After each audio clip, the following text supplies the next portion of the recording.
Ei, hola, què tal? Mira, ara feia dies que no em passava per aquí, però tenia ganes d'expressar la meva opinió sobre una cosa i ja sabeu que lliurement de vegades és complicat. I he pensat, dic, saps què? Fem una cosa, dic, fem-ho a través del meu canal de YouTube, perquè crec que és el lloc on jo em puc expressar millor i on hi haurà menys rebombori en aquest sentit, no? Avui, a la unpopular opinion d'avui, i del que em catxondejaré una mica, és sobre el llenguatge inclusiu. Hem arribat a uns nivells, col·lega, que jo ja no sé. És a dir, ja no sé ni tan sols ni com em dic. És a dir, ara resulta, o sigui, abans resulta que era minusvàlid, discapacitat, borderline, subnormal, retrasat, i això no és mare de sucre, perquè ara vindria, no diguis paraulotes. Doncs bé, us comentava que abans era tot això, però és que hem arribat a uns nivells d'intentar ser tan correctes que jo quan faig els monòlegs ni tan sols sé si estic ficant la pota, perquè hi ha una sèrie de gent que t'accepta discapacitat com a animal de companyia, perquè clar, jo sóc el Marc, sóc una persona amb cadira de rodes, sóc simpàtic, sóc castany, però a més jo em considero discapacitat, però com a adjectiu. Perdoneu amb objectiu i adjectiu, com a adjectiu. Clar, doncs resulta que això, segons els gurus lletraferits, encara no és correcte, perquè s'ha de dir persona amb discapacitat. Però clar, si cada vegada que en una hora de show surt la paraula discapacitat, jo m'he de parar a perdre exactament 3 segons a parlar de persona amb discapacitat, és que em talla el ritme del gag. Però bueno, en fi, que estem així. L'altra cosa és que, clar, de vegades també volem fer unes cabrioles lingüístiques aquí, per a les quals no estem preparats encara com a societat. És a dir, fixeu-vos en una cosa, encara a les plaques d'aparcament per persones amb discapacitat, que no es queixin els gurus lletraferits, encara posa aparcament per minusvàlids. Clar, si la societat va a un ritme i els gurus lletraferits van a un altre, jo arriba un moment que ja em perdo, ja no sé què haig de fer, si anar al ritme de la societat o anar al ritme dels gurus que passen per sobre de tothom. A mi no m'agrada anar al ritme de la societat, però, perquè en aquest cas ens està dient que són menys vàlids, vale? Però tampoc m'agrada anar al ritme dels gurus lletraferits, perquè perquè és massa, és com quan et posen un ingredient al pastís, que allò que et dius, hòstia, em farfega el tema, no? Fixeu-vos que a mi hi ha una cosa que és que em té bastant mosca ja des de fa temps, que és el que aquests gurus lletraferits s'han fet amb el control absolut de l'opinió pública respecte al col·lectiu. A què em refereixo amb això? Que els bípedes, persones bípedes sense cap discapacitat aparent, lògicament, perquè la discapacitat sí que la tenen, han accedit als llocs directius de fundacions, d'entitats, X que tracten persones amb discapacitat. I això és molt perillós. és molt perillós perquè hem perdut absolutament el control del que seria el col·lectiu.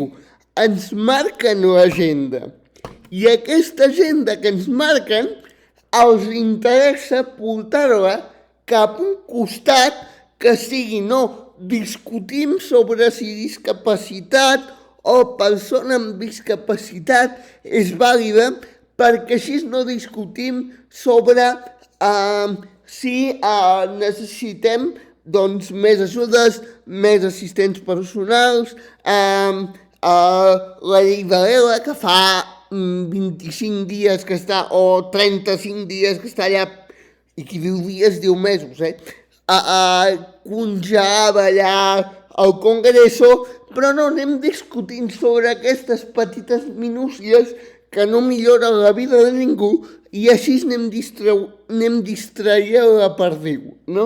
Que és una de les coses que els hi agrada fer, anar distraient la perdiu. I és que hem perdut absolutament, com us deia, el control del col·lectiu. El pitjor és que estem legitimant aquestes persones perquè decideixin per nosaltres. És a dir, perquè s'asseguin en aquestes entitats que tenen un pes específic, i us posaré un exemple. Veure amb la discapacitat, absolutament res. Res. Aviam, si deixem en mans de persones que parlant en plata tant els hi fot, tant els hi és què passa amb el col·lectiu, llavors passa el que passa, que les rampes per anar a la platja no estan col·locades, que les persones amb discapacitat intel·lectual viuen en residències de 7, de 8, de 9, de 10 persones i aquí no passa res, que els sous de les persones que són cuidadores d'aquestes persones amb discapacitat intel·lectual són mínims, són baixos i aquí no passa res, com que no els hi afecta amb ells, perquè ells arriben a casa seva, al Palau, en aquest cas que tenen a Barcelona o on sigui que el tinguin, i ja està, i s'obliden dels pobres discapacitats durant 12, 14 hores allà tranquil·lament, i nosaltres el pitjor és que els hi deixem aquest control. Però és que una altra cosa que també em rebenta, i ja us he dit al principi que era un vídeo per buidar bastant el que seria el pub, d'acord? Fixeu-vos que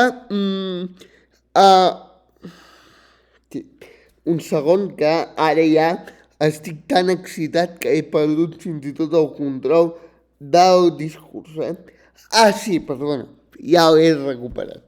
Soc ràpid amb això. Si no som capaços de posar-nos d'acord entre nosaltres, els del col·lectiu, malament anem.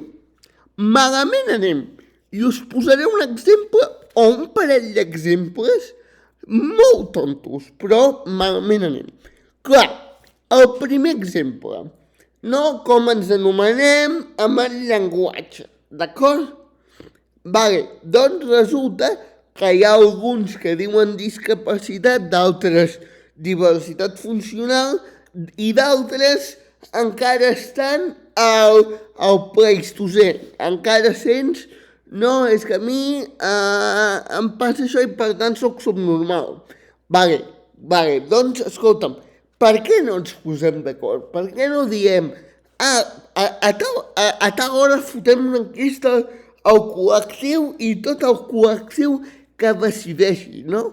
Una cosa tipus assembleària, o que hi hagi uns representants del col·lectiu que decideixin, o que el col·lectiu pugui tenir veu, no?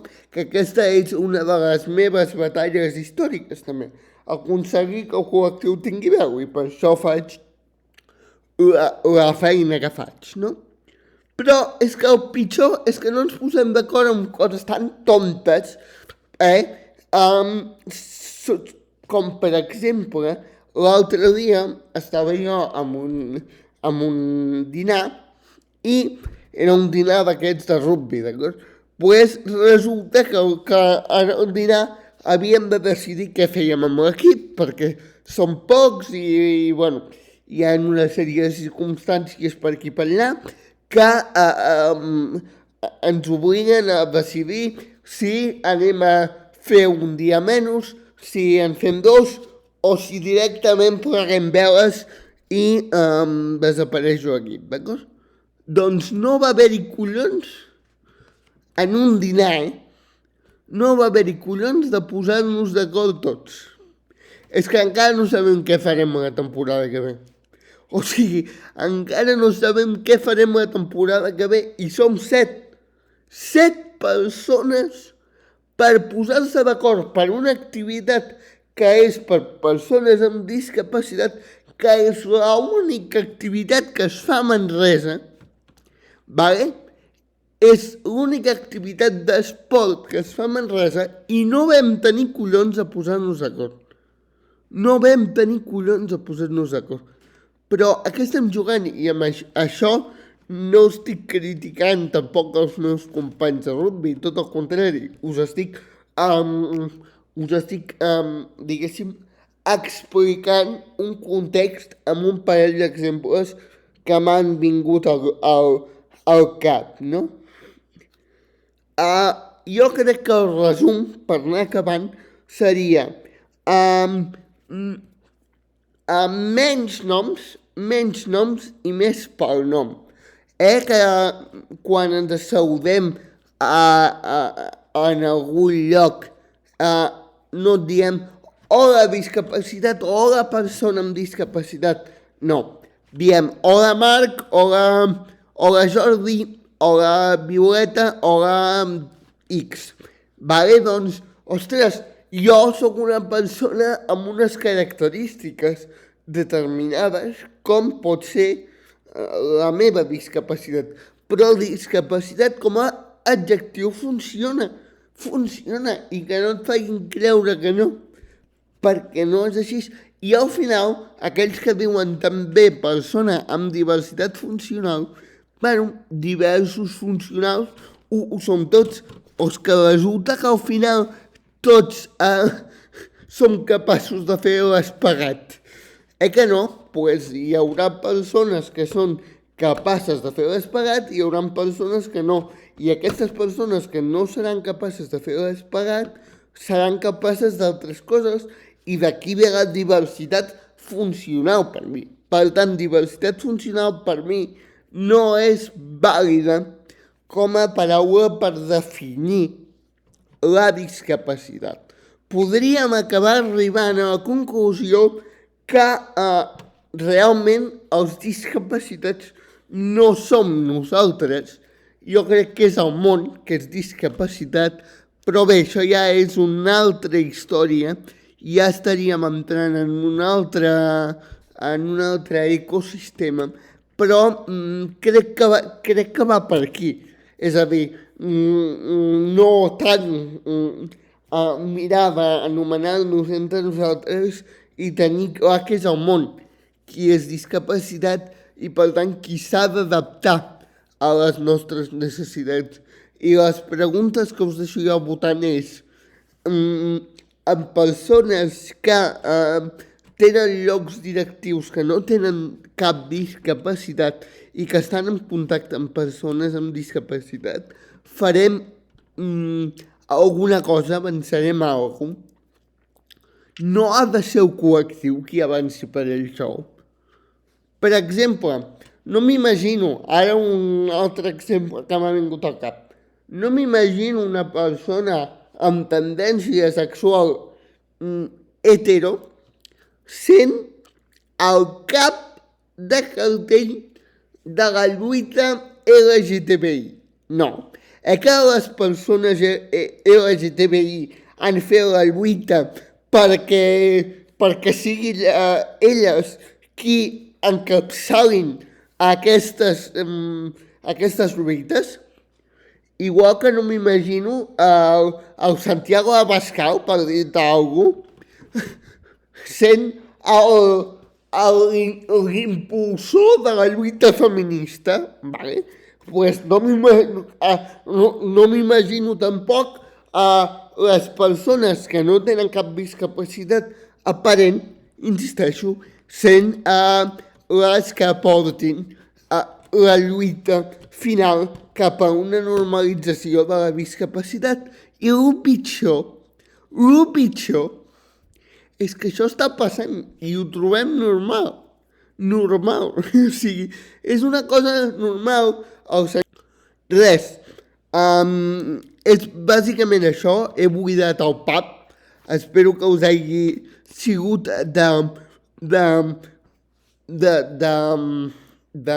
d'ajuda aquesta buidada de pub meva, i espero que hi hagi algú que se l'escolti fins al final, perquè té mica la cosa i té bastanta història. D'acord? Vinga, ens anem veient per aquí, aviam si m'hi passo més sovint. És que de vegades les agendes van en contra que jo em pugui passar més sovint per aquí, però ho intentaré i intentaré ser el màxim de constant possible.